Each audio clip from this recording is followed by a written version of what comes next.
경강할 제목은 정기훈련 11 과목 중에 주의가 되겠습니다. 정전에서 주의에 대하여 정의하기를, 주의란 사람이 육근을 동작할 때에 하기로 한 일과 안 하기로 한 일을 경우에 따라 잊어버리지 아니하고 실행하는 마음이다, 이렇게 말씀하셨습니다. 육근이라고 하면은 이제 저희들이 안, 입이, 설신의, 그러니까 눈, 귀, 코, 입, 몸, 마음, 이거를 얘기하는 거겠습니다. 이 육근을 이용해서 우리가 육경을 대하죠. 색성, 향미, 촉법이라고 해서, 그러니까 눈으로는 형상이 있는 형상을 보게 되죠. 눈으로서. 그럼으로써 안식을 일으킨다 이거죠. 그 다음에 귀로서는 소리를 갖다가 대하고 그 소리를 대함으로써 이식을 일으키고, 이렇게 해서 육근이 색성, 향미, 촉법의 육경을 대하면서 육식을 일으킨다 해서 이걸 이제 합쳐서 18개라고 이러는데, 이 18개가 이 불법에 있어서는 굉장히 중요한 개념이 되겠습니다. 예를 들어서 우리가 우주만유다 하는 말을 많이 쓰는데, 우주만유라는 것도 결국에는 생각을 해보면 우리들이 이 안, 입이, 설신, 의를 가지고 색성, 향미, 촉법을 대하여서 안식, 이식, 비식, 설식, 신식, 의식을 일으키는 것 외에 다른 거가 없다 이겁니다. 이렇게 말씀을 드리면 이 말을 듣고 무슨 얘기냐, 청체 망원경으로 발견한 은하계가 수억 개가 있고 뭐 우주가 광활하게 있고, 그런데 어떻게 우주 만유라고 하는 거가 당신이 생각하는 당신의 그 육근으로 일으키는 작용, 인식에 불과하다고 하는 거냐 하고 말씀하실 수도 있겠지만은, 예를 들어서 그분이 그렇게 생각하시는 거 맞으면 천체 망원경이 발달해 가지고 은하계가 수없이 많이 있고 이 우주가 광활하게 있다고 생각하는 것 그 자체가 그분의 의식에 불과하다 이거죠. 그래서 우주만유라고 하는 것도 결국은 우리의 육근으로 육경을 대해서 일으키는 육식에 불과하다, 이렇게 말씀드릴 수가 있겠습니다. 그래서 주의에 대해서 사람이 육근을 작용할 때에 하기로 한 일과 안 하기로 한 일을 이렇게 말씀을 하셨는데, 그러면 하기로 한 일과 안 하기로 한 일이 뭐가 되겠느냐? 그거는 이제 사람마다 다르겠죠. 다르겠는데, 우리 정전을 두고 쉽게 생각을 해보면 안 하기로 한 일은 아마도 30계문이 가장 쉽게 떠오를 것 같아요. 그 30계문에서 하지 말라는 조목을 실행을 함으로 인해 가지고 악업이 얇아지게 되죠. 우리가 업을 많이 짓고 살아왔는데 업이 얇아지고 있고, 그러므로 인해서 성불의 길이 열리게 되는 겁니다. 그 다음에 하기로 한 일을 갖다가 가장 쉽게 생각을 해보면 아마도 솔성요론이 제일 쉽게 떠오르는 것 같아요. 솔성요론이라고 하면 말 그대로 성품을 거느리는 중요한 이제 조항이 될 것 같아요. 성품을 거느린다고 하는 것은 우리의 우리가 전부 불성을 내재하고 있는데, 이 불성을 회복하는 데 있어서 중요한 사항들이 되는 거기 때문에 이 솔성요론을 실행을 한다고 하면 이것도 바로 성불의 문이 열리는 것이다, 이렇게 생각해 볼 수가 있겠습니다. 그래서 이 안 하기로 한 일에 대해서는 30계문이 쉽게 떠오르고 하기로 한 일에 대해서는 솔성요론이 쉽게 떠오르는데, 그 앞에 사람의 육근을 작용할 때라는 말하고 이게 대응을 해가지고 우리 정전에서 아주 간명하게 말씀하신 조항이 있거든요. 그 조항이 어디냐면 이론상 보법입니다. 보법. 이런 정전의 이론상 장을 보면은 이론상의 진리에 대해서 쭉 말씀을 하시고, 그 다음에 이제 신앙, 수행, 그 다음에 이론상 서문을 밝혀주신 뒤에 그걸 종합적으로 해가지고 이론상 법어를 다시 말씀을 하셨어요. 근데 법어의 후반부를 보면은 조그마한 이제 이론상 6개를 그려놓고 이 원상은 눈을 사용할 때 쓰는 것이니 원망 부족한 것이며 지공무사한 것이로다. 이 원상은 귀를 사용할 때 쓰는 것이니 원만 부족한 것이며 지공무사한 것이로다. 이렇게 가지고 6가지의 우리 육군을 사용할 때에 이 원상을 가지고 쓰라고 말씀을 하셨다 이거죠. 그래서 이것이 제가 보기에는 주위에서 얘기하는 사람의 육군을 동작할 때에 하기로 한 일 중에 가장 근본적인 해야 할 일이 아닌가 이런 생각이 듭니다. 그러면 어떻게 해야 이 원상으로서 육군을 쓰는 거냐 이제 이게 대두가 되는데요.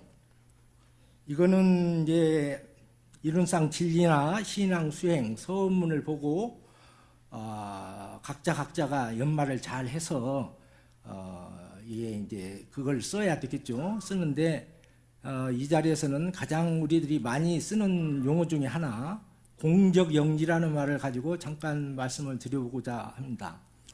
공적영지라고 하면은 이제 텅 비어 고요한 아른말이다 이렇게 얘기를 할 수가 있을 것 같아요.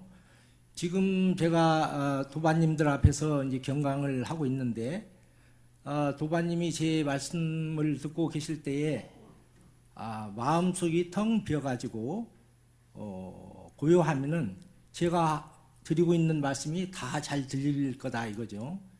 쉽게 생각하면 공적영지가 그런 거다.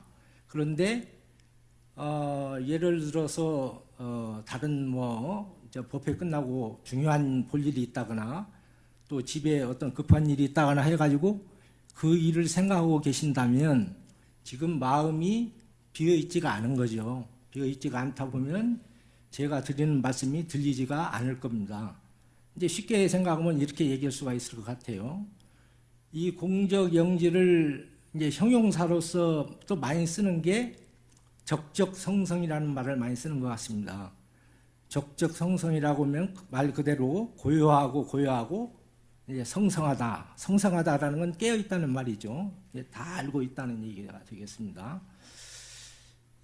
이 적적성성이라는 말은 이제 적적이라고 하면 자성의 정에 해당이 되고 성성이라고 하면은 자성의 해에 해당이 되는데 그래서 제대로 된 자성의 정과 해는 적적이 이 성성을 여일 수가 없고 성성이 적적을 여일 수가 없다. 그래서 동전의 양면과 같은 것이다. 이렇게 말씀을 드릴 수가 있을 것 같습니다.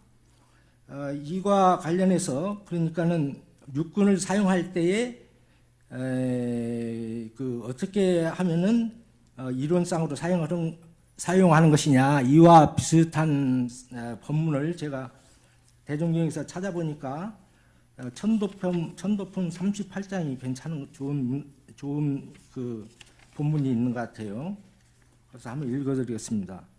대종경 천도품 38장. 또 여쭙기를 사람이 죽은 후에만 천도를 받나이까. 대종사 말씀하시기를 천도에는 생사가 다름이 없으므로 죽은 후에 다른 사람이 하는 것보다 생전에 자기 스스로 하는 것이 더욱 효과가 있으리라.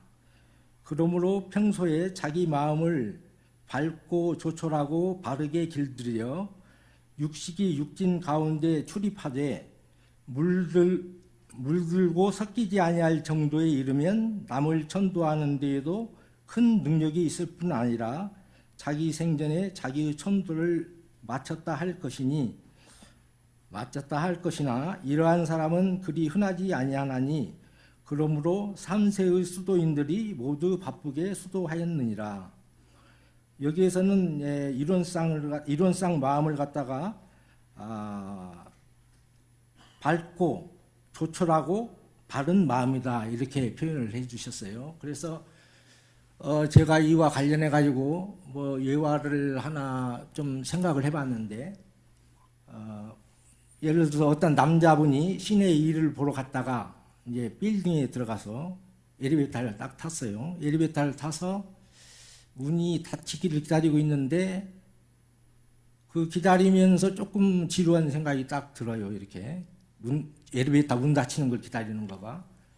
그런데 그때 어떤 아름다운 아가씨가 엘리베이터 속으로 탁 미소를 지으면서 이제 들어오란 말이에요. 이게 들어오니까는 그 지루했던 마음이 싹 어디로 없어져 버리고 기분이 좋아지는 거예요. 이게 기분이 좋아지고 괜히 마음이 설레고 그러면서 이제 엘리베이터 문이 닫혀가지고 딱 올라가는데 생각에 엘리베이터가 왜 이렇게 빨리 올라가나 하는 생각이 든다 이거죠. 그러다가 이제 중간에 아가씨가 내려서 갔어요. 가고 나니까 이제 한 생각을 더 해요. 그 아가씨가 왜 타면서 미소를 지었지 나한테. 뭐 이렇게 이제 또 좀 심하면 내가 조금만 좀 젊었더라면 이런 생각까지 한다 이거죠. 이거는 이제 이분의 그 육근 중에서 안식하고 의식이라고 할 수 있죠. 이거가 그 아가씨라는 색신을 보고 나서 이제 작용을 한 건데 그 아주 진하게 섞이고 물들고 한 그런 경우가 되겠습니다. 근데 이제 이거하고 대비를 해가지고 예를 들어서 우리 이제 강남교당에 어떤 남자 교도님이 같은 경우를 당했다고 생각을 해보자고요. 했는데 엘리베이터 안에 딱 타서 문이 닫히기를 기다리고 있는데 어떤 예쁜 젊은 아가씨가 딱 탔어요. 타니까 마음이 상쾌하죠. 그 다음에 뭐 화장품이나 이런 그 향기도 날 것이고 그런 건 다 느끼고 아 참 예쁜 아가씨가 탔구나 하는 것도 다 알죠. 아는데 이 사람은 이제 차이점이 뭐가 있냐면 자기 마음이 지금 그 아가씨를 한테 이렇게 나가 있다는 걸 알고 있어요. 그 무슨 얘기냐면 그 아가씨를 보기 전에 그 고요했던 마음이 그대로 남아있다 이거죠. 잊어버리지를 않고. 이 아가씨를 보고서 예쁘고 뭐 화장품 냄새가 참 향기롭고 하는 걸 다 알지만 자기가 그 아가씨를 보기 전에 있었던 조용했던 마음이 그대로 유지가 되는 것.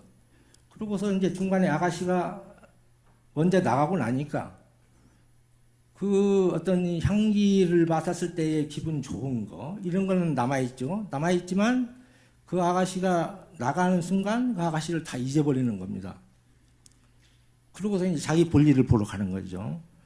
이런 경우라고 하면 이제 이 사람의 안식과 의식이 이 아가씨라는 색경을 대했을 때에 색진을 대했을 때에 전혀 물들거나 섞이지가 않았다 이렇게 말씀드릴 수가 있을 것 같습니다. 그러면 이런 마음이 바로 이런 쌍 마음이 아니겠느냐. 그래서 우리가 안입이 설신의 육근을 살 때에 이러한 이런 쌍마음으로 사용하는 것을 갖다가 항상 염두에 둬야 되겠다 이런 생각을 해봅니다. 그래서 주의라고 하면은 사람의 육근을 작용할 때에 하기로 한 일과 안 하기로 한 일을 경우에 따라 잊지 않고 실행하는 마음인데 이 육근을 작용한다고 하는 거가 우리의 삶 전체를 다 포함하는 말이 될 것 같습니다. 그래서 우리가 살아가는 데 있어서 반드시 육근을 쓰게 돼 있는데 이때에 하기로 한 일과 안 하기로 한 일은 사람마다 다를 수 있겠지만 우리 정전에서 얘기하는 하기로 한 일 중에서 육근의 사용과 직접 대행해서 해주신 말씀 중에는 아마도 이 원상으로서 육근을 쓰는 거가 가장 근본적이고 중요한 해야 될 일이 되지 않을까 이렇게 말씀드리고 싶습니다. 네, 경청해 주셔서 감사합니다.